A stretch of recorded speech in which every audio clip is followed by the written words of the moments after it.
Hello friends, welcome to my channel. In this video we will revise meeting of board and its powers. Last video अपन ने cover कर लिया था section 178 जो कि था nomination and remuneration committee.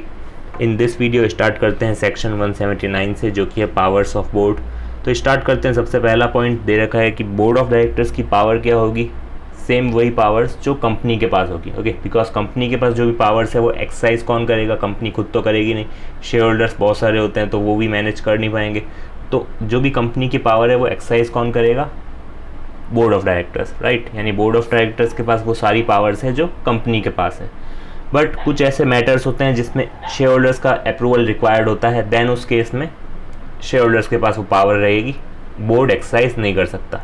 Okay, next is restriction दे रखा है कि बोर्ड के पास पावर्स तो है बट रेस्ट्रिक्टेड है, subject to MOA and AOA यानी memorandum of association and articles of association, companies act 2013, कोई भी रूल्स रेगुलेशंस वगैरह है या फिर रेगुलेशंस कुछ कंपनी की है एट जनरल मीटिंग, कंपनी ने कुछ रेगुलेशंस बना रखी है, देन उस केस में जो बोर्ड ऑफ डायरेक्टर्स की पावर है वो रेस्ट्रिक्टेड रहेगी. ओके, अब सब्जेक्ट टू ये तीन चीज़ें हैं, MOA AOA, companies act 2013 and उसके रूल्स, या फिर रेगुलेशन कुछ भी की गई है कहाँ पे, जनरल मीटिंग में, यानी शेयर होल्डर्स ने कुछ रेस्ट्रिक्शन लगा रखा है. नेक्स्ट दे रखा है जो भी जनरल मीटिंग में रेस्ट्रिक्शंस लगाए जाएंगे, जो भी रेगुलेशंस बनाए जाएंगे, उसका जो इफेक्ट है वो प्रोस्पेक्टिव होगा. प्रायर एक्ट जो भी कर चुके हैं बोर्ड ऑफ डायरेक्टर्स वो वैसे के वैसे ही रहेंगे, वैलिड रहेंगे, बट आगे का जो इफेक्ट है वो ही रहेगा. ओके, यानी प्रोस्पेक्टिव इफेक्ट रहेगा, रेट्रोस्पेक्टिव नहीं रहेगा. नेक्स्ट इज सबसेक्शन 3 जिसमें दे रखा है पावर्स ऑफ बोर्ड जो एक्सरसाइज करेगा only by passing resolution. Okay, resolution कौन सा, बोर्ड रेजोल्यूशन की बात हो रही है. तो ये मैटर्स जो दे रखे हैं इसमें बोर्ड को बोर्ड रेजोल्यूशन पास करना पड़ेगा, उसके बाद ही वो एक्सरसाइज कर सकता है इन पावर्स को. ओके, तो सबसे पहला to make calls on share holders in respect of money unpaid. कोई भी मनी अनपेड है शेयर होल्डर्स की देन वो कॉल कर सकता है. एंड ऑथराइज कर सकता है buyback of securities under section 68, issue कर सकता है securities debentures whether in India या आउटसाइड इंडिया.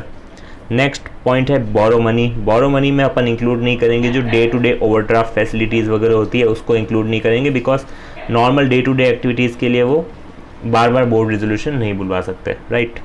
तो इसलिए एक्सप्लेनेशन में दे रखा है कि day to day overdraft facility या कैश क्रेडिट को अपन को एक्सक्लूड करना. ओके, नेक्स्ट इज इन्वेस्ट कर सकते हैं funds of the company, grant कर सकते हैं लोन, गारंटी दे सकते हैं, प्रोवाइड कर सकते हैं security in respect of loan.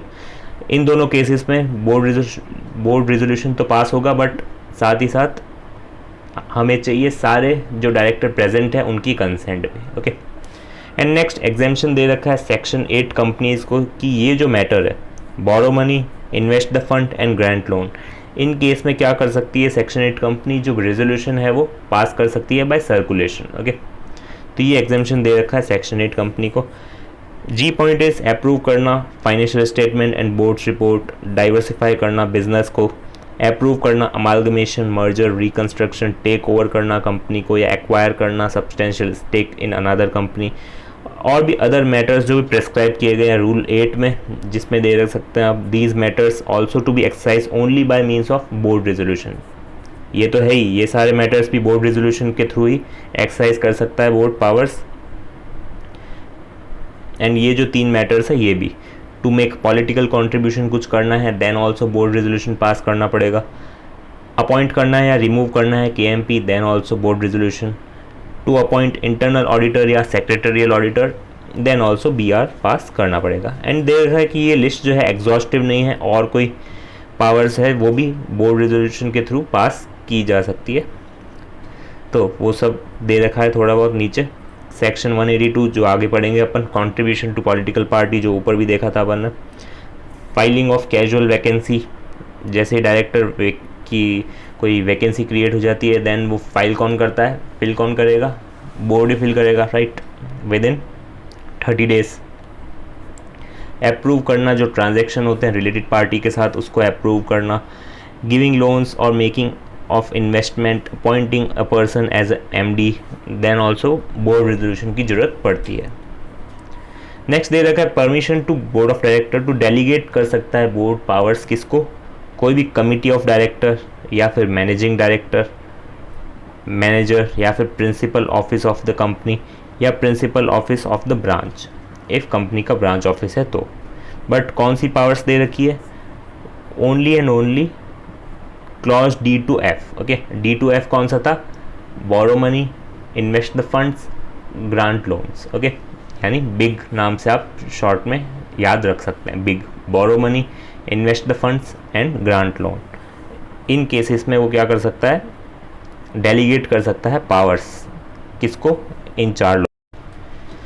Next is दे रखा है imposition of restriction and condition by share holder, यानी शेयर होल्डर रेस्ट्रिक्ट कर सकते हैं डायरेक्टर की powers by passing resolution at general meeting या फिर अल्टरिंग एओए या फिर मेकिंग रेगुलेशन। ओके, एंड जो शेयर होल्डर है वो इंटरफेयर नहीं कर सकते डे टू डे एक्टिविटीज़ में, यानी जो मैनेजर डायरेक्टर्स जो होते हैं वो जो डिसीजन मेकिंग होती है डेली उसमें इंटरफेयर नहीं कर सकते। अगर उनके पास सफिशिएंट रीज़न है शेयर होल्डर के पास, देन वो कर सकते हैं। अब वो सफिशिएंट रीजंस क्या हो सकते हैं? ये 3 दे रखे हैं। जब भी डायरेक्टर एक्ट कर रहा है मेलाफाइड, यानी वो खुद के बेनिफिट के लिए काम कर रहा है कंपनी के इंटरेस्ट के अगेंस्ट जाके, देन उस केस में शेयर होल्डर्स इंटरफेयर करेंगे। या फिर सारे डायरेक्टर्स जो है वो इंटरेस्टेड है in particular transaction, then share holder जो है जनरल मीटिंग में मेजोरिटी के थ्रू पावर एक्सरसाइज करेंगे एंड एंटरटेन करेंगे वो पर्टिकुलर ट्रांजैक्शन। या फिर मैनेजमेंट जो है कंपनी का उसमें डेडलॉक आ गया है, यानी कोई भी पर्टिकुलर मैनेजर या डायरेक्टर जो है वो टर्म्स या कंडीशंस डिसाइड नहीं कर पा रहा है, यानी कोई भी अनविलिंग टू एक्ट है, कोई भी एक्ट नहीं कर रहा है, किसी भी तरह का डिसीजन नहीं लिया जा रहा है, देन उस केस में शेयर होल्डर जो है वो इंटरफेयर करके खुद अपने हाथ में लेंगे मैनेजमेंट। ओके, तो इन 3 केसेस में शेयर होल्डर जो है वो एक्सरसाइज करेंगे पावर्स ऑफ बोर्ड, यानी बोर्ड की जो पावर्स है वो भी शेयर होल्डर ही एक्सरसाइज करेंगे या रिस्ट्रिक्ट कर देंगे या फिर इंटरफेयर करेंगे। ओके, नेक्स्ट इज एग्जेम्पशन दे रखी है बैंकिंग कंपनीज को, बिकॉज ऑब्वियसली बैंकिंग कंपनी का काम ही क्या होता है? बोरो करना मनी या फिर लोन देना, राइट? तो ये दोनों जो पॉइंट्स हमने पढ़े थे, borrow money and grant loans वगैरह, राइट? तो वो इसके मीनिंग में नहीं आएंगे फॉर बैंकिंग कंपनी, यानी बैंकिंग कंपनी के लिए shall not be deemed to be a borrow money under section 179 and also जो लोन देती है बैंकिंग कंपनी वो भी इस पर्टिकुलर मीनिंग में नहीं आएगी। ओके, बिकॉज इनका day to day ordinary course of business ही यही है। नेक्स्ट इज सेक्शन 180 जो कि है restriction on powers of board, जिसमें दे रखे हैं ऐसे मैटर्स जिसमें स्पेशल रेजोल्यूशन पास करना पड़ेगा एंड शेयर होल्डर्स का अप्रूवल लेना पड़ेगा, खाली बोर्ड रेजोल्यूशन पास करके काम नहीं चलेगा। तो इसमें मैटर्स जो है टोटल 4 दे रखे हैं। सबसे पहला, सेल कर रहे हैं या फिर लीज पे दे रहे हैं या फिर डिस्पोज कर रहे हैं पूरा का पूरा या फिर substantially the whole undertaking of the company. Okay, undertaking का मतलब कोई भी एसेट या कोई भी डिवीज़न जिसमें कंपनी ने इन्वेस्ट किया है more than 20% of its net worth, okay, last year's net worth, या फिर वो जनरेट करके दे रहा है मोर देन और equal to 20% of the income of the company. Okay, यानी कंपनी की जो लास्ट ईयर इनकम है उसमें मोर देन या इक्वल टू 20% है वो जनरेट करके दे रहा है पर्टिकुलर बिजनेस या डिवीज़न या एसेट। ओके, उसको कह सकते हैं हम अंडरटेकिंग। नेक्स्ट जो शेयर होल्डर है वो इम्पोज कर सकते हैं कोई भी तरह की condition related to that sale, lease या डिस्पोजल।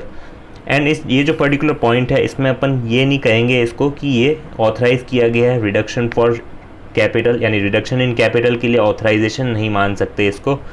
एंड अगर कंपनी का normal ordinary course of business ही यही है अंडरटेकिंग लेना एंड सेल करना, मैंने एक तरह से कह सकते हैं इन्वेस्टमेंट कंपनी अगर है, देन उसके लिए क्या किया गया है, स्पेशल रेजोल्यूशन पास करने की ज़रूरत नहीं पड़ेगी, बिकॉज उसका normal ordinary course of business ही यही है अंडरटेकिंग्स खरीदना एंड सेल करना। Okay, next is clean title to the buyer, because अपन ने फॉर एग्जांपल सेल कर दिया और अपन ने स्पेशल रेजोल्यूशन पास नहीं किया एंड वो सामने वाला जो बायर है उसने इन गुड फेथ परचेज कर लिया, देन उस केस में उसको पर्टिकुलर फुल टाइटल मिलेगा, उसको कोई भी इफेक्ट नहीं आएगा। ओके, यानी जो बायर है जो बाय करेगा वो पर्टिकुलर प्रॉपर्टी या लीज पे लेगा, right, in good faith, then उस पर कोई भी इफेक्ट नहीं आएगा डेस्पाइट ऑफ द फैक्ट कि डायरेक्टर ने उस पर्टिकुलर सेल के लिए अप्रूवल नहीं लिया शेयर होल्डर्स का by passing special resolution. Okay, next यहाँ पे डेफिनेशंस दे रखी है अंडरटेकिंग की, सब्सटेंशियली द होल अंडरटेकिंग की, तो ये आप देख सकते हैं। तो ये था फर्स्ट पार्ट जिसके लिए स्पेशल रेजोल्यूशन पास करना पड़ता है। Second is invest otherwise in trust securities, यानी जो कंपनी जब भी क्या करती है, मर्जर या एक्विजिशन करती है, देन उस केस में जो कंपेंसेशन रिसीव होता है वो अपन ट्रस्ट सिक्योरिटीज़ में नहीं डाल के कहीं और अगर इन्वेस्ट कर रहे हैं, देन ऑल्सो हमें स्पेशल रेजोल्यूशन पास करना पड़ेगा by taking approval of share holders. Okay, next is borrow money. और बोरो मनी में भी सिंपल, अगर थोड़ा सा पैसा बोरो कर रहे हैं देन उस केस में कुछ नहीं होगा। बट अगर अपन बोरो कर रहे हैं और हमारा जो एग्जिस्टिंग बोरोइंग है प्लस और जो हम बोरो करेंगे दोनों मिला के एक्सीड कर रहा है aggregate of paid up share capital, free reserve and security premium, temporary loans को अपन इंक्लूड नहीं करेंगे इसमें, देन उस केस में क्या होगा, आपको स्पेशल रेजोल्यूशन पास करके शेयर होल्डर्स का अप्रूवल लेना पड़ेगा। कब लेना पड़ेगा? अगर हमारा एग्जिस्टिंग लोन प्लस जो और हम लेंगे वो एक्सेस हो रहा है किससे, aggregate of paid up share capital, free reserves plus security premium. Okay, temporary loans को हटा देंगे यानी एक्सक्लूड करेंगे। और वो किससे ले रहे हैं? Companies banker in ordinary course of business. Okay, वो अगर टेम्प्रेरी लोन अपन ले रहे हैं कंपनी के बैंकर्स जो है उससे, और just day to day activities working capital as a working capital ले रहे हैं, देन इसीलिए उसको एक्सक्लूड किया गया है। ओके,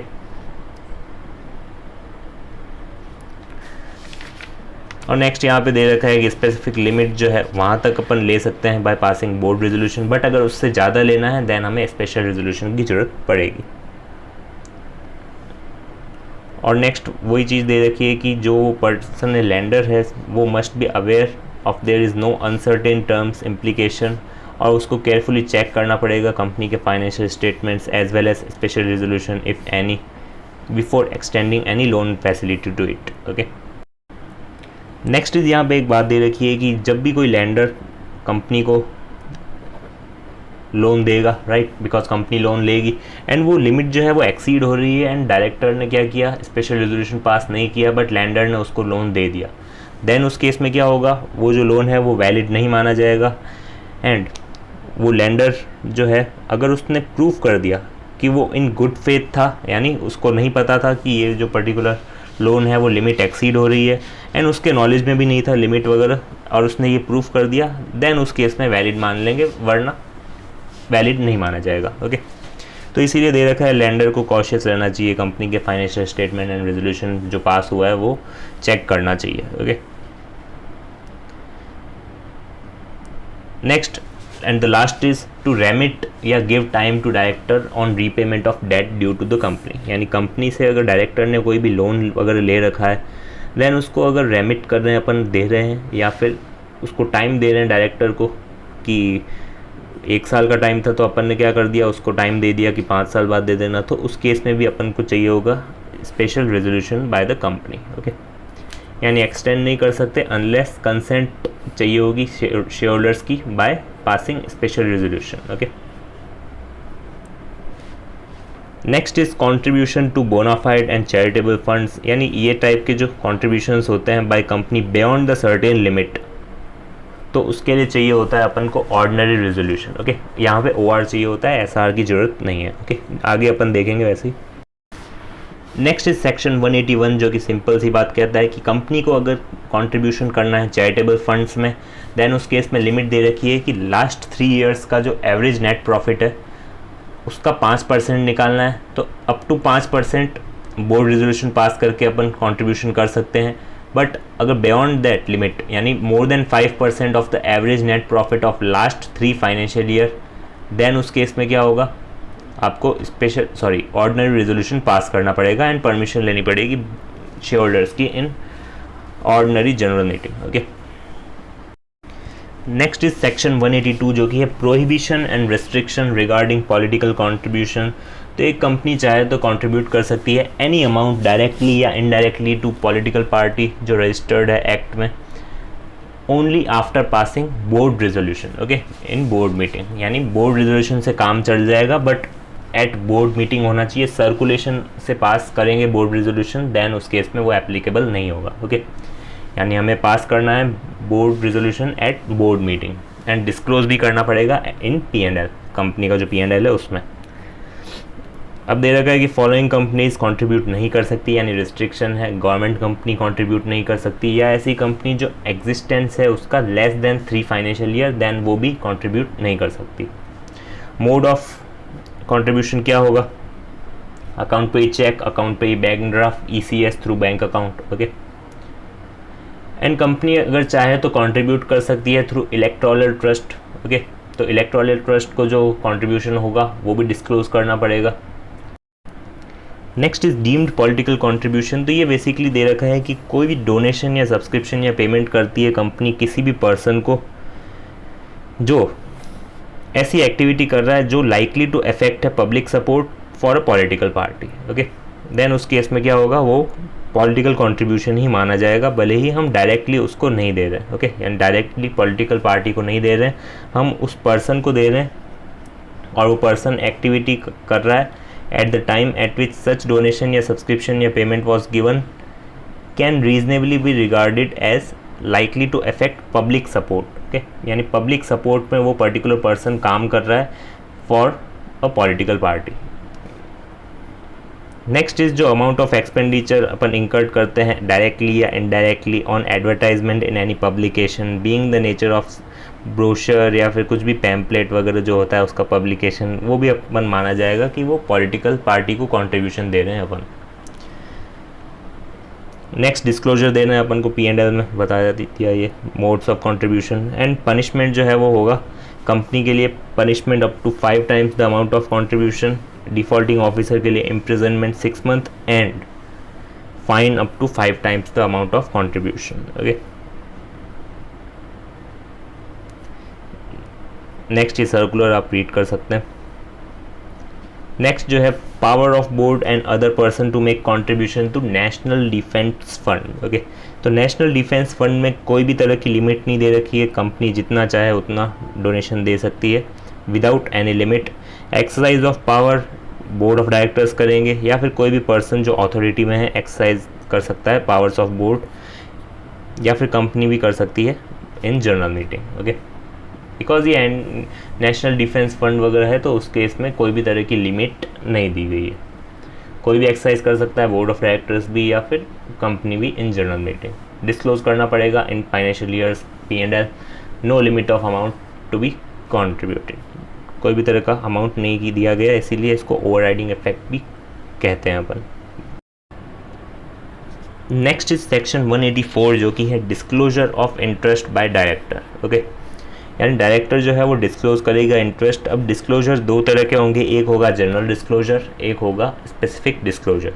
जनरल डिस्क्लोजर में क्या होगा, डायरेक्टर कंपनी को बताएगा, डिस्क्लोज करेगा जो भी कंपनी या कंपनीज़ या बॉडी कॉर्पोरेट या फर्म या फिर कोई भी एसोसिएशन में वो पर्टिकुलर डायरेक्टर की शेयर होल्डिंग है या फिर किसी भी तरह का इंटरेस्ट है या फिर कंसर्न है, तो वो उसको बताना पड़ेगा, डिस्क्लोज करना पड़ेगा कंपनी को कि इस पर्टिकुलर कंपनी में या कंपनीज़ में मेरा इंटरेस्ट है। ओके, तो इसको कहा जाता है जनरल डिस्क्लोजर। ये कब देगा, at the first meeting of the board, thereafter first meeting of the board in every financial year, यानी पहली मीटिंग जब वो पार्टिसिपेट करेगा, दूसरा पहली meeting of the financial year, तीसरा जब भी कोई चेंज होगा डिस्क्लोजर में जो ऑलरेडी उसने दिया है उसमें जब भी डिस्क्लोजर होगा तो उसके बाद जो भी पहली मीटिंग होगी उसमें वो डिस्क्लोज करेगा।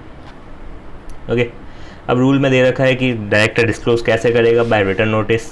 फॉर्म कौन सा होगा, MBB1, और वो डायरेक्टर जो है डिस्क्लोज करेगा at the meeting held immediately after the date of notice. All notice कहाँ पे रखे जाएंगे, at registered office of the company, preserve किए जाएंगे for 8 years from the date of end of financial year to which they relate. Okay, यानी 8 साल तक संभाल के रखना पड़ेंगे। And they shall be kept in the custody of company secretary या फिर any other person authorise by the board. तो ये था जनरल डिस्क्लोजर, सिंपल सा। अब बात करते हैं स्पेशल डिस्क्लोजर की। स्पेशल डिस्क्लोजर क्या होगा, जब भी कंपनी किसी भी कॉन्ट्रैक्ट में या अरेंजमेंट में या प्रपोज कॉन्ट्रैक्ट में या अरेंजमेंट में एंटर होने वाली होती है या हो रही है, देन वो जो पर्टिकुलर कंपनी है जिससे कंपनी कॉन्ट्रैक्ट कर रही है, कॉन्ट्रैक्ट में 2 पार्टी होगी ना, एक तो हमारी कंपनी, एक सामने वाली कंपनी, राइट। तो सामने वाली कंपनी में अगर हमारे डायरेक्टर का कोई इंटरेस्ट है देन उसको वो डिस्क्लोज़ करना पड़ेगा। उसको कहा जाता है स्पेसिफिक डिस्क्लोजर, बिकॉज वो जो कॉन्ट्रैक्ट है उसमें वो इंटरेस्टेड हो गया, राइट। तो कब माना जाएगा कि वो इंटरेस्टेड है? जब भी वो सामने वाली बॉडी कॉर्पोरेट इन विच सच डायरेक्टर या सच director in association more than 2% share holding hold करके रखते हैं, देन उस पर्टिकुलर बॉडी कॉर्पोरेट को कह सकते हैं अपन वो इंटरेस्टेड है। ओके, वो पर्टिकुलर डायरेक्टर इंटरेस्टेड है उस पर्टिकुलर कॉन्ट्रैक्ट या अरेंजमेंट में। या फिर बॉडी कॉर्पोरेट इन विच सच डायरेक्टर जो है वो प्रमोटर है, मैनेजर है या फिर CEO है उस पर्टिकुलर बॉडी कॉर्पोरेट में, देन ऑल्सो हम कहेंगे कि वो डायरेक्टर इंटरेस्टेड है, ओके, उस पर्टिकुलर कॉन्ट्रैक्ट में। या फिर किसी फर्म से कंपनी कॉन्ट्रैक्ट कर रही है एंड वो पर्टिकुलर डायरेक्टर जो है वो पार्टनर है उस फर्म का या ओनर है या मेंबर है, देन ऑल्सो हम उसको कहेंगे कि वो इंटरेस्टेड डायरेक्टर है। देन उस केस में वो कंपनी को स्पेसिफिक डिस्क्लोजर देगा, ओके। तो अब कब देना पड़ेगा स्पेसिफिक डिस्क्लोजर? स्पेसिफिक डिस्क्लोजर वो देगा at the meeting of the board in which वो उस पर्टिकुलर कॉन्ट्रैक्ट या अरेंजमेंट में जब भी पहली टाइम आएगा तो उसको डिस्क्लोज करना पड़ेगा कि वो जो पर्टिकुलर कॉन्ट्रैक्ट या अरेंजमेंट है उसमें उसका पर्टिकुलर इंटरेस्ट शामिल है, ओके। और वो पार्टिसिपेट नहीं करेगा उस पर्टिकुलर मीटिंग में, उसको नॉन पार्टिसिपेशन कहेंगे। इसका मतलब क्या होगा कि वो डिस्कस नहीं करेगा matter relating to such contract and shall not vote if there happening any voting, यानी कोई वोटिंग होगी देन ऑल्सो वो नहीं करेगा। It may happen that director is not so concern at the time of entering into contract, but वो बाद में interested हो गया, बिकॉज फॉर एग्जांपल कंपनी ने कॉन्ट्रैक्ट कर दिया बट बाद में वो पर्टिकुलर डायरेक्टर ने जो उस पर्टिकुलर सामने वाली कंपनी के शेयर्स ले लिए, ओके, देन उस केस में वो बाद में बना, राइट, इंटरेस्टेड डायरेक्टर। तो उसमें क्या होगा, उस केस में वो डिस्क्लोज करेगा अपना कंसर्न व्हेन ही बिकम्स और so far first meeting of the board held after his become concern, okay. यानी जैसे ही उस पर्टिकुलर डायरेक्टर ने सामने वाली कंपनी के शेयर्स एक्वायर किए, जैसे ही एक्वायर किए उसके बाद जो भी फर्स्ट मीटिंग होगी ऑफ द बोर्ड उसको अपना कंसर्न या इंटरेस्ट डिस्क्लोज करना पड़ेगा। तो ये हो गया अपना स्पेसिफिक डिस्क्लोजर। एक्सेप्शंस दे रखे हैं, private company and section 8 company दी गए, आप रीड कर सकते हैं। और कॉन्ट्रैक्ट वॉइडेबल होगा at the option of company अगर नॉन डिस्क्लोजर होता है, यानी उस पर्टिकुलर डायरेक्टर ने डिस्क्लोज नहीं किया कि वो पर्टिकुलर कॉन्ट्रैक्ट में इंटरेस्टेड है, देन उस केस में कॉन्ट्रैक्ट जो है वो वॉइडेबल होगा, यानी कंपनी चाहे तो उसको वॉइड डिक्लेयर कर सकती है, ओके। नेक्स्ट पनिशमेंट दे रखा है contravention penalty of 1 lakh rupees, okay. जो भी डायरेक्टर ने नॉन डिस्क्लोजर किया है यानी कॉन्ट्रावेन किया है प्रोविज़न का, उसको पेनल्टी होगी 1 लाख रुपीज़ की, इवन इफ अगर उसने डिस्क्लोजर तो किया है बट रॉन्ग इंफॉर्मेशन डिस्क्लोज की है तो भी।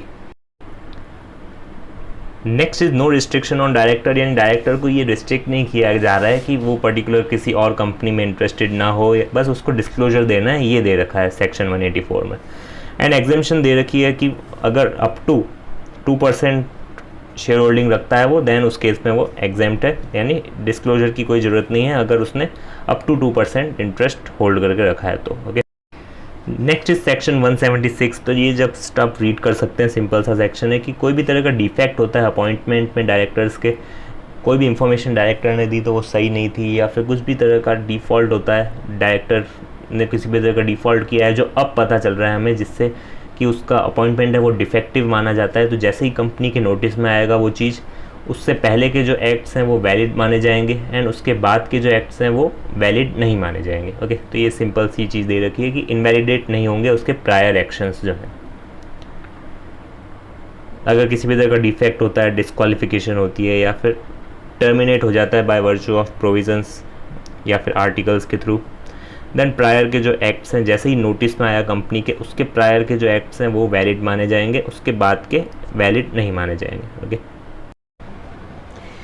नेक्स्ट इज सेक्शन 185 जो कि है लोन टू डायरेक्टर्स। तो इसमें बेसिकली रिस्ट्रिक्शन दे रखा है कि कंपनी जो है डायरेक्टली इनडायरेक्टली हमारी कंपनी के डायरेक्टर को या फिर हमारी कंपनी के जो होल्डिंग कंपनी है उसके डायरेक्टर को या उसके रिलेटिव या पार्टनर को या फिर कोई ऐसी फर्म जहाँ पे हमारा वो डायरेक्टर या उस डायरेक्टर का रिलेटिव पार्टनर है, तो इन सब लोगों को कंपनी लोन नहीं दे सकती या कोई सिक्योरिटी या गारंटी भी नहीं दे सकती with reference to loan taken by that particular persons. Okay, तो डायरेक्टली या इनडायरेक्टली दोनों कवर कर दिए हैं। ये 2 पर्सन आपको ध्यान रखने हैं, कौन कौन है? डायरेक्टर हमारी कंपनी का, हमारी जो होल्डिंग कंपनी है उसका डायरेक्टर, और इन दोनों ही डायरेक्टर के रिलेटिव या पार्टनर, या फिर कोई फर्म जहाँ पे हमारा डायरेक्टर या उसका रिलेटिव पार्टनर है। ओके, तो ये 2 पॉइंट आपको ध्यान रखना है। ये है imposition of restrictions of section 1। Second part में दे रखा है रिलैक्सेशन। ओके, यानी कब कंपनी लोन दे सकती है। तो स्पेसिफाइड कंडीशंस हैं, उसके बाद कंपनी परमिटेड है लोन या गारंटी या सिक्योरिटी देने के लिए बाय एनी पर्सन। यानी कौन सा पर्सन लोन लेगा? एनी पर्सन, यहाँ पे इंडिविजुअल की बात नहीं हो रही है, यहाँ नीचे पर्सन डिफाइन कर रखा है ये रहा। तो ये एनी पर्सन जिसको हम लोन दे सकते हैं वो कौन कौन है? कोई भी प्राइवेट कंपनी जहाँ पे वो डायरेक्टर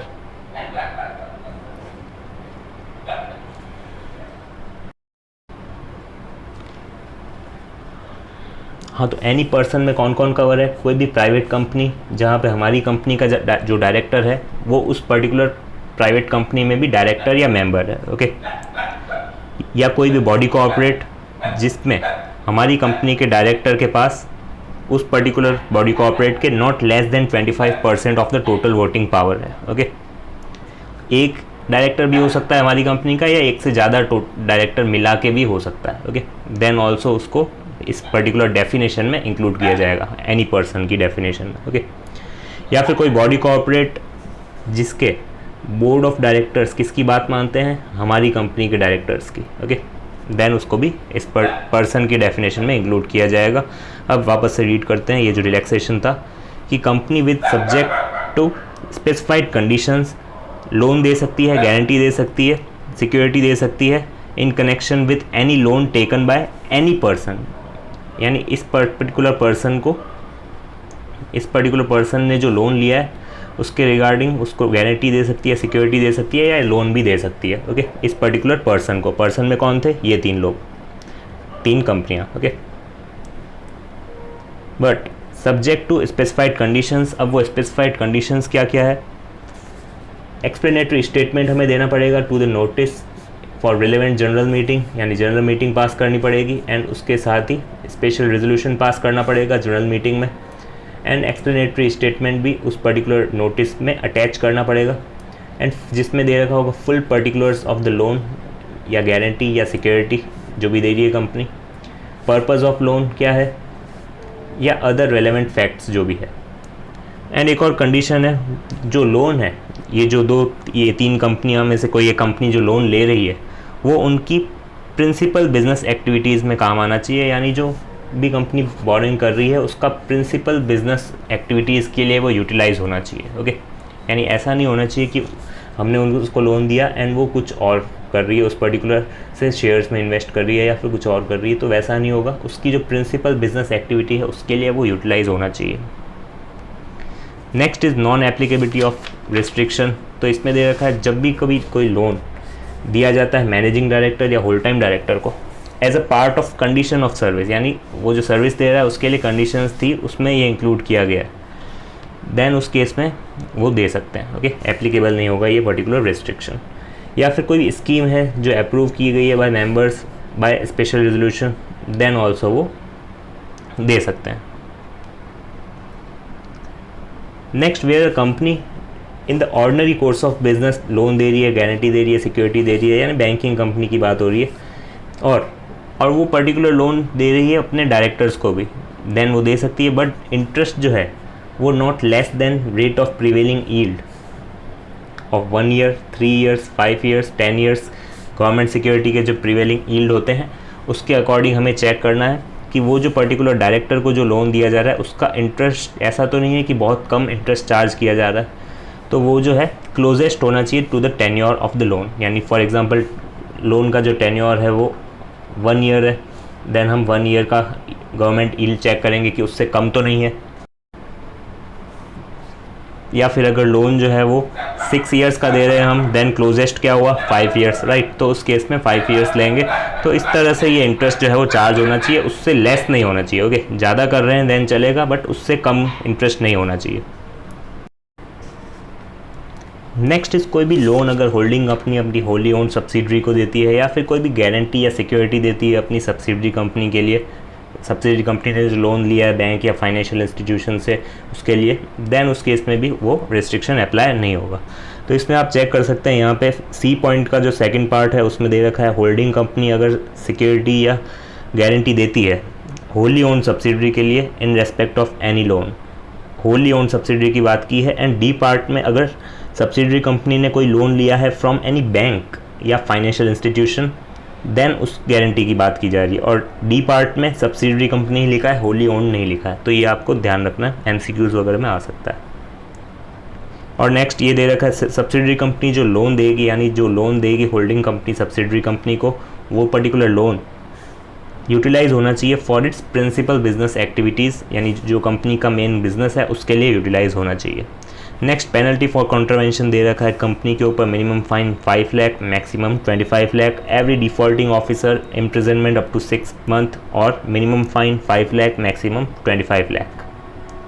एंड अगर डायरेक्टर या कोई अदर पर्सन जिसको लोन दिया गया है या एडवांस की गई है गारंटी या फिर सिक्योरिटी दी गई है in connection with any loan, then उसको पनिशमेंट मिलेगी imprisonment up to 6 month, minimum fine 5 lakh, maximum fine 25 lakh और बोथ। ओके, यानी यहाँ बोथ ऐड कर दिया और बाकी पनिशमेंट सेम है एवरी डिफॉल्टिंग ऑफिसर वाली।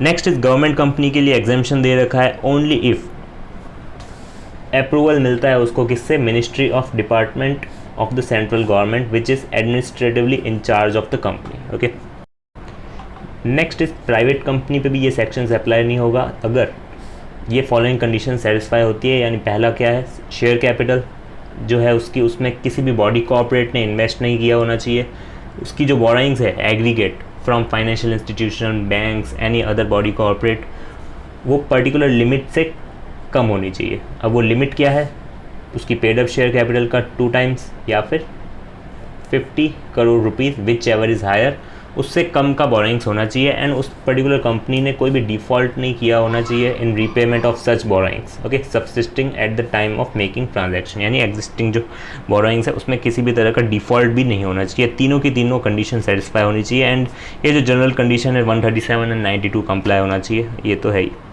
एंड निधीज़ को भी एग्जेम्पशन दिया गया है, वो अपने डायरेक्टर को लोन दे सकती है Nidhi companies as a capacity of member. Okay, because Nidhi companies का काम ही ऐसा ही होता है। Next is loan and investment by company. तो इसमें दे रखा है सबसे पहला पॉइंट कि जो कंपनी है वो परमिटेड नहीं है to invest through more than 2 layers of investment companies. For example Wipro एक कंपनी है, उसने इन्वेस्ट किया है अपनी एक इन्वेस्टमेंट कंपनी 1 में, एंड वो पर्टिकुलर इन्वेस्टमेंट कंपनी 1 जो है उसने इन्वेस्ट किया है इन्वेस्टमेंट कंपनी 2 में, तो इतना तो अलाउ है। बट अगर फिर इन्वेस्टमेंट कंपनी 2 जो है वो इन्वेस्ट करती है इन्वेस्टमेंट कंपनी 3 में, तो ये अलाउ नहीं है। ओके, यानी सिंपल सी बात दे रखी है कि आप मोर than 2 layers of investment company के थ्रू इन्वेस्ट नहीं कर सकते, ताकि कंपनीज जो है अपने फंड्स को डाइवर्सिफाई नहीं कर सके बहुत ज़्यादा। ओके, और इन्वेस्टमेंट कंपनी का मतलब क्या होता है, ऐसी कंपनी जिसका प्रिंसिपल बिजनेस ही यही है acquisition of shares, debentures, other securities, या फिर कोई कंपनी जिसके इन्वेस्टमेंट में, यानी कंपनी के जो एसेट साइड है मोर देन और equal to 50% of the total assets जो है वो शेयर्स, डिवेंचर्स, अदर सिक्योरिटी है, या फिर टोटल इन्वेस्टमेंट इनकम जो है वो मोर देन और equal to 50% of its gross income है, देन उसको डीम्ड इन्वेस्टमेंट कंपनी कहा जाएगा। भले ही आप उसे इन्वेस्टमेंट कंपनी नहीं मान रहे, बट फिर भी उसको मानेंगे as per law. Okay, next अब एग्जेम्पशन दे रखा है यानी एक्सेप्शन दे रखा है।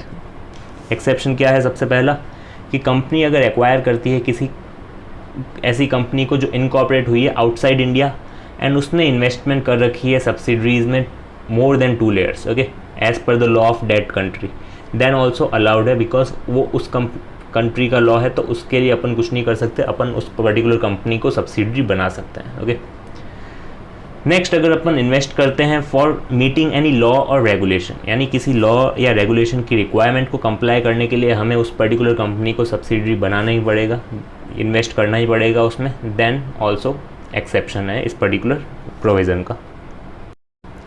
नेक्स्ट इज रिस्ट्रिक्शन दे रखा है, यानी एक लिमिट दे रखी है quantum of loan and investment made by company. तो ये डायग्राम से समझ लेते हैं कि कोई भी कंपनी लोन नहीं दे सकती किसी बॉडी कॉर्पोरेट को, गारंटी या सिक्योरिटी नहीं दे सकती in respect of any loan to any other body corporate या पर्सन, या एक्वायर नहीं कर सकती by way of subscription, purchase भी नहीं कर सकती securities of any body corporate exceeding 60% of paid up share capital, free reserves, security premium. Okay, इन तीनों को प्लस करना है एंड मल्टीप्लाई करना है 60% से, तो वो जो लिमिट है उससे ज़्यादा का आप ये सारी चीज़ें नहीं कर सकते, लोन नहीं दे सकते, गारंटी नहीं दे सकते, एक्वायर नहीं कर सकते उसकी सिक्योरिटीज़। ओके, या फिर 100% of its free reserves and security premium which ever is more. तो सबसे पहले अपन को क्या निकालना है, 60% of paid up share capital, free reserves, security premium, उसका 60% आ गया। फिर हमें निकालना है 100% of free reserves and security premium.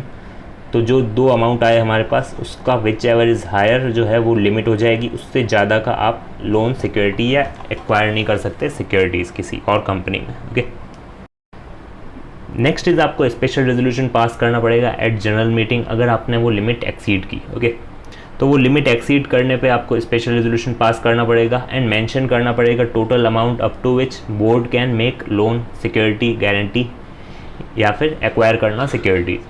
But आपको एसआर पास नहीं करना है इन 2 केसेस। वो कौन से हैं, कंपनी अगर लोन देती है किसको, होली ओन सब्सिडरी को या जॉइंट वेंचर को। ओके, उस केस में ये पर्टिकुलर स्पेशल रेजोल्यूशन अप्लाई नहीं होगा। या फिर होल्डिंग कंपनी जो है वो एक्वायर करती है securities of wholly own subsidiary, but आपको डिस्क्लोज ज़रूर करना पड़ेगा फाइनेंशियल स्टेटमेंट्स में जैसा प्रोवाइड किया गया है सेक्शन 186 सब सेक्शन 4 आगे अपन पढ़ेंगे। ओके,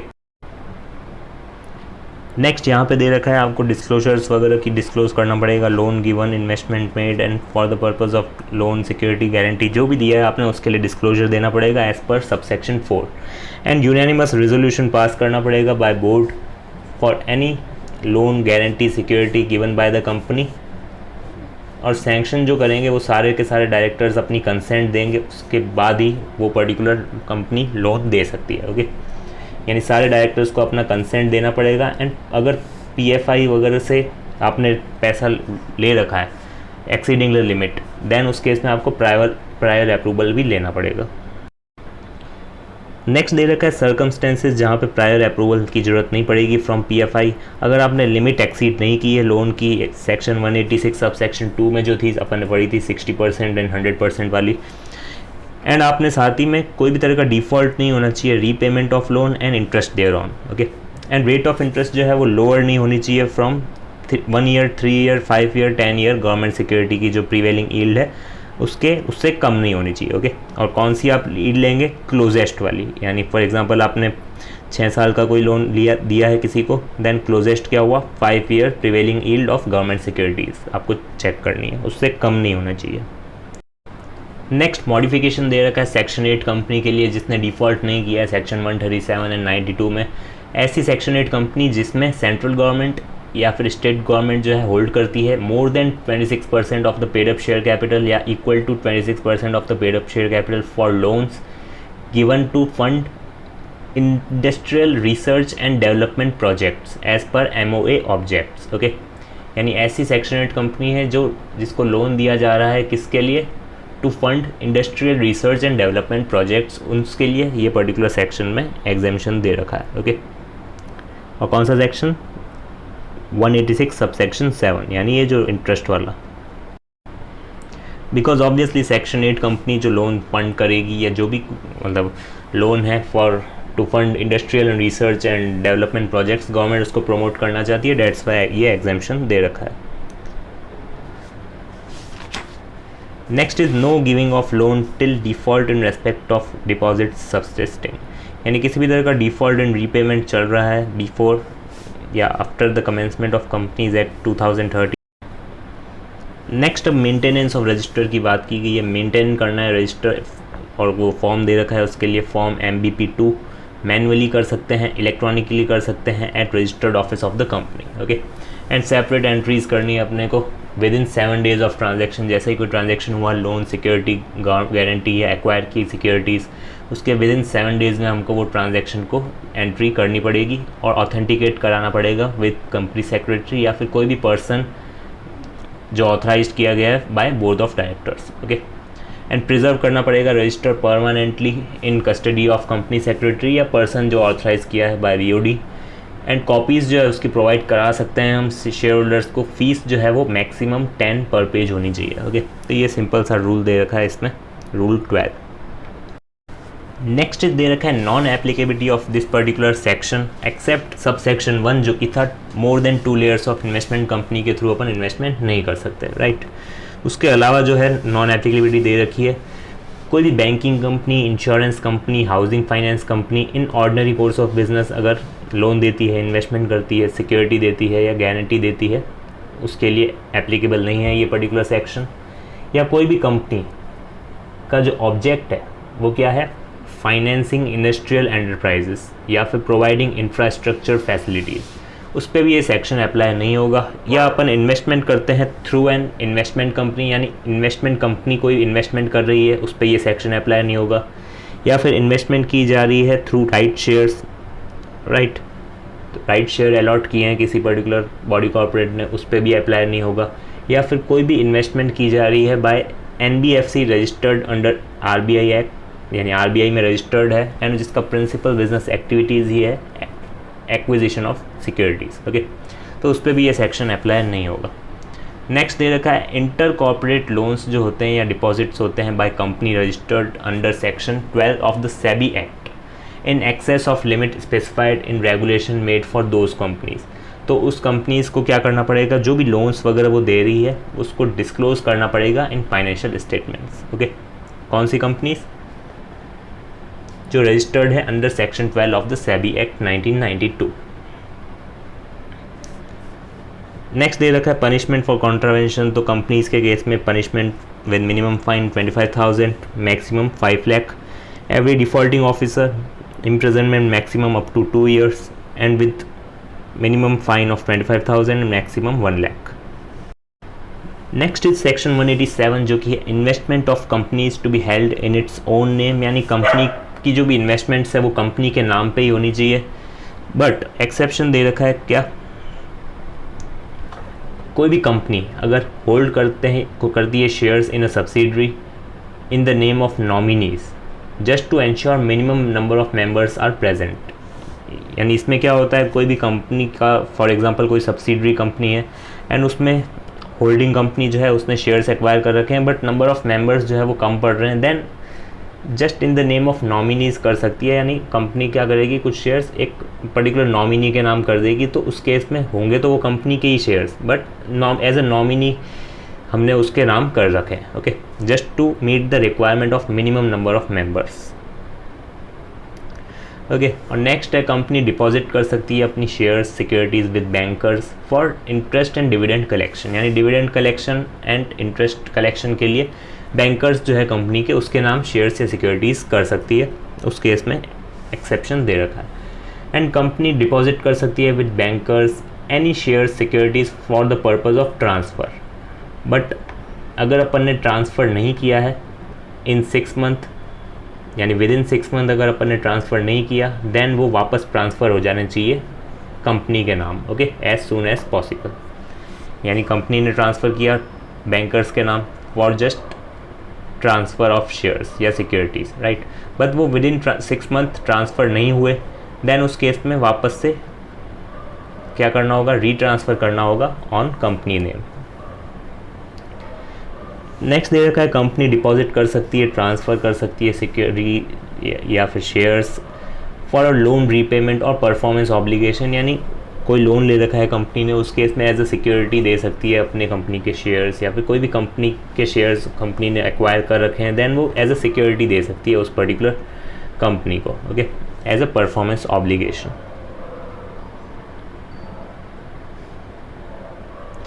नेक्स्ट दे रखा है कंपनी होल्ड कर सकती है investments in a name of depository, यानी NSDL, CDSL जो नेशनल डिपॉजिटरी वगैरह है उसके नाम पे हो सकती है when company is equal to beneficial owner. Okay, company जो है वो बेनिफिशियल ओनर है बट सिक्योरिटीज़ जो है वो डिपॉजिटरी के नाम है, देन उस केस में भी वो अलाउड है। नेक्स्ट इस कंपनी को मेंटेन करना पड़ेगा क्या, रजिस्टर, अगर उसकी शेयर सिक्योरिटीज़ हेल्ड है बाय डिपॉजिटरी। ओके, तो रूल 14 में दे रखा है रजिस्टर फॉर्म MBP3 में मेंटेन करना पड़ेगा कंपनी को at registered office of the company. Custody and authenticate कौन करेगा? कंपनी सेक्रेटरी या फिर कोई भी other person authenticated by board, वो क्या करेगा? उसकी कस्टडी में रहेगा एंड ऑथेंटिकेट भी करेगा एंड प्रिजर्व किए जाएंगे परमानेंटली, और फ्री इंस्पेक्शन होगा बाय मेंबर्स या debenture holders during business hours. Next punishment for contravention दे रखा है, जो भी company in default of this particular provisions होगी देन वो लाइबल होगी to penalty of 5 lakh and every officer जो भी डिफॉल्ट में है उसको 50,000। ओके, नेक्स्ट इज सेक्शन 188 जो कि रिलेटेड पार्टी ट्रांजैक्शन। तो इसमें काफ़ी आसान बना दिया है अब। तो रिलेटेड पार्टी एंड रिलेटिव दोनों अलग होते हैं, तो इसकी डेफिनेशन आप रीड कर लेना एंड स्टार्ट करते हैं। सबसे पहले ट्रांजैक्शन जो दे रखे हैं सब सेक्शन 1 में, कौन कौन से ट्रांजैक्शन पे अप्लाई होगा? सेल, परचेज कोई भी गुड्स या मटेरियल्स, सेलिंग या फिर disposing buying property of any kind, lease पे देना प्रॉपर्टी को, अवेल करना कोई भी सर्विसेज, अपॉइंटमेंट करना of any agent for purchase of sale of goods या फिर मटेरियल या सर्विसेज और प्रॉपर्टी, या फिर such related parties appointment to any office और place of profit of in the company, यानी कंपनी के ऑफिस में उस पर्टिकुलर रिलेटेड पार्टी को अपॉइंट कर देना, अंडर राइटिंग करना the subscription of any securities. ये सारे ट्रांजैक्शंस कवर्ड है सब सेक्शन 1 में। इसकी लिमिट्स वगैरह आगे देखेंगे अपन, तो लिमिट्स में सारे के सारे ट्रांजैक्शंस रिपीट होंगे।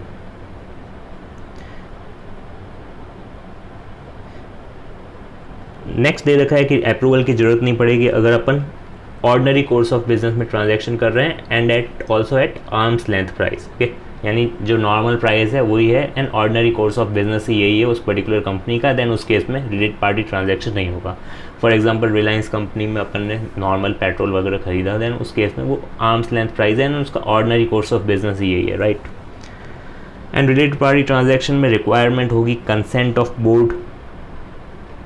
Okay, and consent of board भी कौन सा?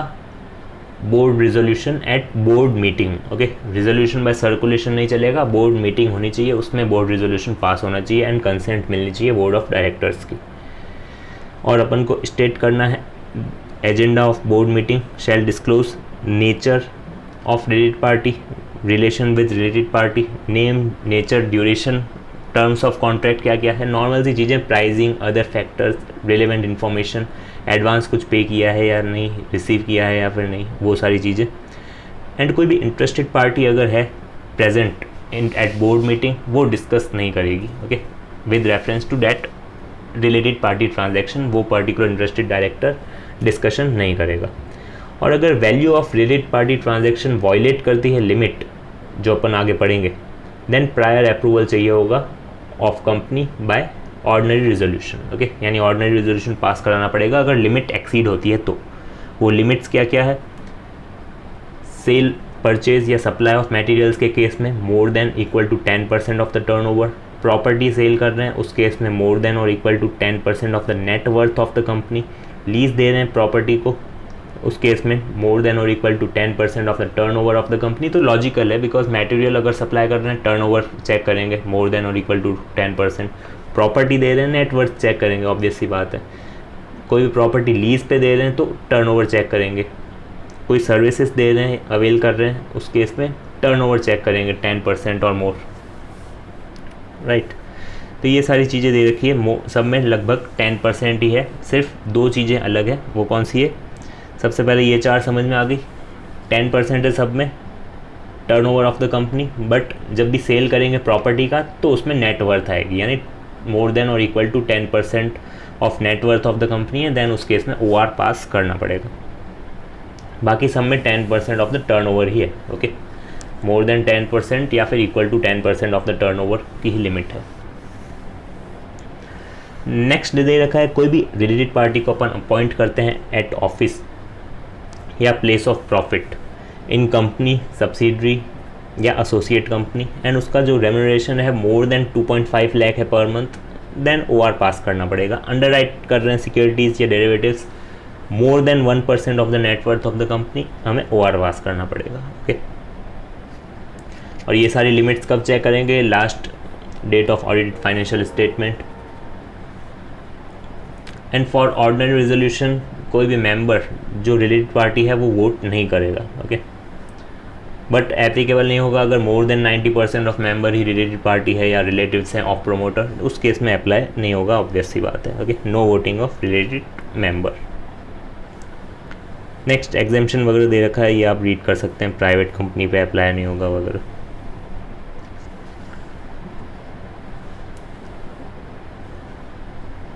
नेक्स्ट है transaction between company and Holi own subsidiary.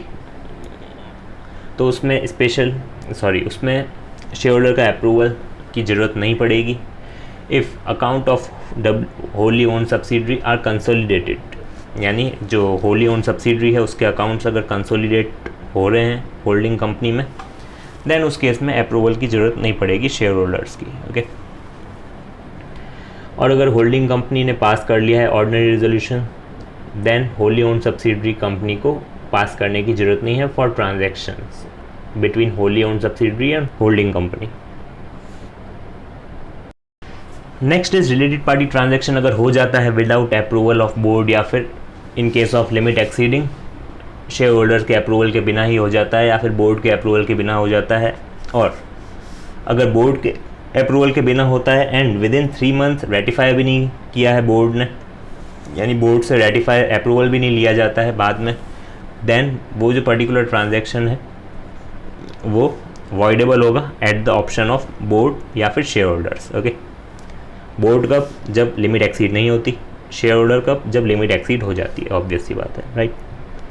और कोई भी तरह का डैमेज वगैरह होगा तो वो इंडेमनीफाई करेगा वो पर्टिकुलर डायरेक्टर अगेंस्ट लॉस जो भी बेयर किया है कंपनी ने। पनिशमेंट क्या है? Listed company liable to penalty of 25 lakh, any other company liable to penalty of 5 lakh, okay. Next disclosure देना पड़ेगा एट बोर्ड्स रिपोर्ट, यानी जो बोर्ड रिपोर्ट होगी कंपनी की उसमें डिस्क्लोजर देना पड़ेगा। नेक्स्ट दे रखा है रजिस्टर मेंटेन करना पड़ेगा, कौन से कॉन्ट्रैक्ट्स के लिए? Section 184 sub section 2 and 188, okay. तो रूल 16 में बेसिकली दे रखा है रजिस्टर मेंटेन करना पड़ता है कंपनी को इन फॉर्म MBP4, जिसमें कंटेन होगा क्या? कोई भी company, body, corporate, firm, association of individuals जिसमें हमारे डायरेक्टर इंटरेस्टेड है, ओके। तो उसका एक रजिस्टर मेंटेन करना पड़ेगा, यानी सब सेक्शन 1 जनरल डिस्क्लोजर की बात हो रही है, या कोई भी कॉन्ट्रैक्ट्स या विद बॉडी, कॉर्पोरेट, फर्म जहाँ पे डायरेक्टर इंटरेस्टेड है, इसमें स्पेसिफिक डिस्क्लोजर की बात हो रही है सब सेक्शन 2, ओके। या कोई भी contract with related party under section 188। तो 3 सेक्शन कवर हो गए, 2 सेक्शन कवर हुए और 2 उसके पार्ट, ओके। तो सबसे पहला 184 सब सेक्शन 1, दूसरा 184 सब सेक्शन 2, तीसरा 188। नेक्स्ट इसमें इम्पॉर्टेंट पॉइंट क्या है कि कोई भी पर्सन, मतलब जो कोई भी director along with other directors less than और इक्वल टू 2% होल्ड करके बैठा है किसी और कंपनी की शेयर होल्डिंग, देन उस केस में उसको एंटर नहीं किया जाएगा, ऑब्वियस सी बात है। एंड जो भी कोई कॉन्ट्रैक्ट है ऑफ सेल, परचेज, मटेरियल और सर्विसेज जिसकी aggregate value in any year less than और इक्वल टू 5 लाख है, उसको भी एंटर नहीं किया जाएगा। या कोई भी बैंकिंग कंपनी क्या करती है? कॉन्ट्रैक्ट एंटर करती है for collection of bills in ordinary course of business, उसको भी एंटर नहीं किया जाएगा। एंड सेक्शन 8 कंपनी के लिए दे रखा है कि अप्लाई होगा ओनली इफ़ ट्रांजैक्शन वैल्यू जो है अंडर सेक्शन 188 एक्सीड करता है 1 लाख से, ओके। 1 लाख से ज़्यादा होगा तभी उस पर अप्लाई होगा ये पर्टिकुलर सेक्शन रजिस्टर का। Next is contract of employment with MD या WTD, जो कॉन्ट्रैक्ट ऑफ एम्प्लॉयमेंट करेंगे कंपनी के साथ, तो उसका जो कॉपी ऑफ कॉन्ट्रैक्ट है वो मेंटेन किया जाएगा, रखा जाएगा registered office of the company. क्या क्या चीज़ें? Copy of contract if it is in writing, या फिर राइटिंग में नहीं है कॉपी ऑफ कॉन्ट्रैक्ट, कोई भी रिटन मेमोरेंडम है, कोई भी डॉक्यूमेंट वगैरह है विद टर्म्स ऑफ एम्प्लॉयमेंट, कुछ तो होगा डॉक्यूमेंट, तो वो उसको रखा जाएगा। एंड फ्री इंस्पेक्शन होगा बाय एनी मेंबर। कॉन्ट्रवेंशन होता है देन कंपनी को फाइन है 25,000, ऑफिसर को फाइन है 5,000, और ये एप्लीकेबल नहीं है प्राइवेट कंपनी के लिए, ओके। तो ये नॉर्मल सा सेक्शन है। नेक्स्ट इज सेक्शन 191 जो कि payment to director for loss of office. अब इसमें दे रखी है कुछ कंडीशन, मतलब कौन सी सर्कमस्टेंसेस दे रखे हैं कब लॉस ऑफ ऑफिस का कंपेंसेशन मिलेगा। तो इवेंट्स दे रखे हैं बेसिकली। सबसे पहला, अगर ट्रांसफ़र हो जाता है होल और पार्ट ऑफ अंडरटेकिंग या ट्रांसफ़र हो जाते हैं कंपनी के शेयर्स या फिर प्रॉपर्टी, राइट, उस केस में, और ट्रांसफ़र हो जाते हैं शेयर्स ऑफ द कंपनी अगर उनको ऑफ़र मिला है, कैसे, to the general body of share holders, यानी शेयर होल्डर्स को कोई ऑफ़र दिया गया है, या फिर बॉडी कॉर्पोरेट, किसी भी बॉडी कॉर्पोरेट ने शेयर होल्डर को ऑफ़र दिया है कि वो पर्टिकुलर कंपनी को सब्सिडरी बना दीजिए, एंड उन्होंने एग्री कर दिया, ऑब्वियसली बात है, एक्सेप्ट कर लिया। एंड इंडिविजुअल्स जो है वो क्या करना चाह रहे हैं, यानी कोई भी इंडिविजुअल क्या करना चाह रहा है, मोर देन और 1/3 of the total voting power of the company acquire करना चाह रहा है, राइट। तो इन केसेस में जो है क्या होगा, compensation of loss of office मिल जाएगा उस पर्टिकुलर डायरेक्टर को, बट कंडीशन है कि ये एक्सेप्ट होनी चाहिए, यानी जो ऑफ़र मेड हुआ है वो एक्सेप्ट होगा, ऑब्वियसली उसके बाद ही होगा उस पर्टिकुलर डायरेक्टर का वेकेशन।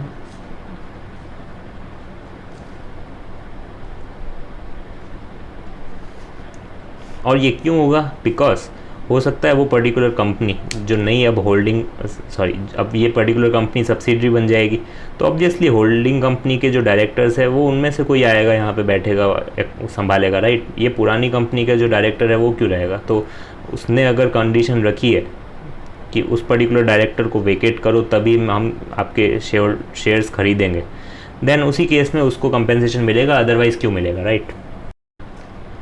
नेक्स्ट दे रखा है डायरेक्टर को कोई भी तरह का पेमेंट नहीं मिलेगा एज अ कंपेंसेशन अगर डिस्क्लोज नहीं किया गया है to members and such proposal has not been, मतलब अप्रूव नहीं किया गया है by company at general meeting. Next disclosure की बात की गई है of particulars and approval in general meeting. तो इसमें बेसिकली आप देख सकते हैं कि क्या क्या डिस्क्लोजर करना पड़ेगा, कितना पेमेंट दे रहे हैं, नेम ऑफ डायरेक्टर, इवेंट और बेसिस ऑफ अमाउंट डिटरमाइंड, ये सारी चीज़ें आप रीड कर सकते हैं। ये सारी चीज़ें ध्यान रखनी है उसको देने के टाइम, एंड डिस्क्लोज भी करनी है। And payment lawful if with in prescribe limit, यानी जो लिमिट है वो प्रिस्क्राइब होगी, उसके अंडर ही दे सकते हैं, उससे ज़्यादा नहीं दे सकते, ओके। और लिमिट कहाँ पे दे रखी है, सेक्शन 202 में। और no compensation under specific circumstances, तो ये सर्कमस्टेंसेज इंपॉर्टेंट है, ये आप अच्छी तरह कर सकते हैं। सबसे पहला, कंपनी अगर डिफ़ॉल्ट में है in repayment of public deposit या फिर payment of interest thereon, then उसको कंपेंसेशन नहीं मिलेगा।